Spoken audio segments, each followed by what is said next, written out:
तुझा छंद माझ्या या हृदयामध्ये बसला आणि मी तुला सोडणार नाही आणि मरेपर्यंत तुझा छंद मी सोडणार नाही. आणि म्हणून का म्हणत आहो, काल मी विकलीमध्ये होतो, आज या मारडोंगरी गावात आहो आणि उद्या नागबीड तालुक्यात माझ्ा कोरदगावी उद्याचा कार्यक्रम आहे.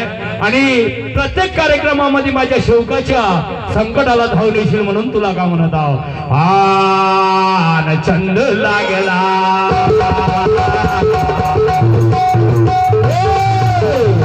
छंद लागला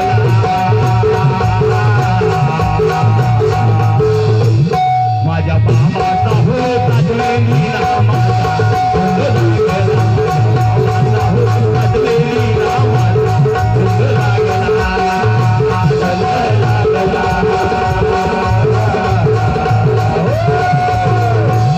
माझ्या बाबाचा होता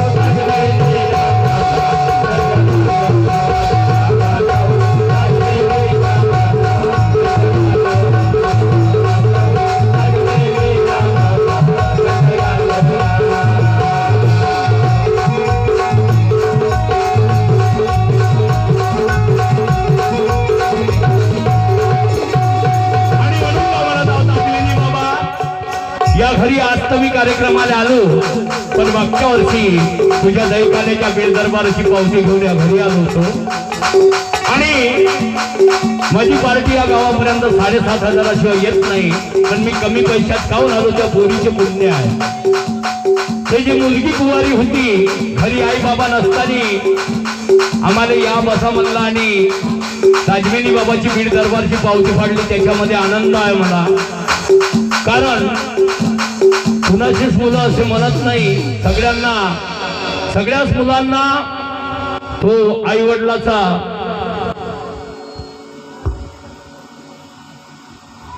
वळण किंवा शिक्षण राहत नाही. पण त्या मुलीने आम्हाला या बसा म्हणले पावती फाडली, आई बाबा नसताना आपल्या जवळचे पैसे देऊ, त्याच्यामध्ये मला आनंद आहे. आणि ताजमेनी बाबा तुझा हा सेवक या घरून वापस नाही गेला. आणि म्हणून मी सगळ्या त्यांच्या मनानुसार मी कमी फीने या कार्यक्रमामध्ये आपली पार्टी घेऊन उपस्थित आलो.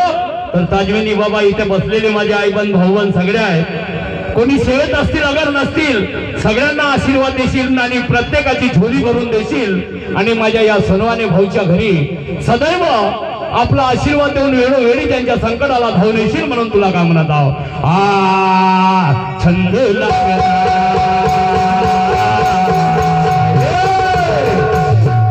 बाबाचा होता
बाजारून आलो, आंघोळ केलो,